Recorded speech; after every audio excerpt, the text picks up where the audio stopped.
Good morning everyone. जय माँ समलेई breakfast करिकी मुई चलली क्लास डिपार्टमेंट निके जाइकी देखली मोर प्लान जेनटा के मुई जोगई छे और इने जिते भी प्लान अच्छे इटा आमर ईयर वाले ही जोगई छु। आमके असाइनमेंट मिलथिला क्लास भितरे इताकर अनुपमा और ई खाना पीना कंपलसरी है।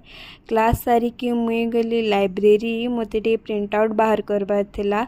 प्रिंट आउट बाहर करिकी हेई बाटू ही मुई गली मेस निके लंच लगी। आज दुपहरे क्लास आसला बेले बिल्कुल भी खरा नहीं करू थाई। ई जगार वेदर एंता ही अनप्रेडिक्टेबल है। सकाल बेले बहुत खरा और इवनिंग रे बहुत वर्षा एंता बहुत हरेसी। आज आमे बहुत टिके खुश और टिके दुख भी अच्छू।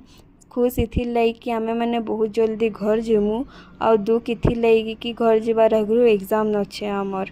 फिर भेट पड़मा नेक्स्ट वीडियो रे। आज लगे बाय।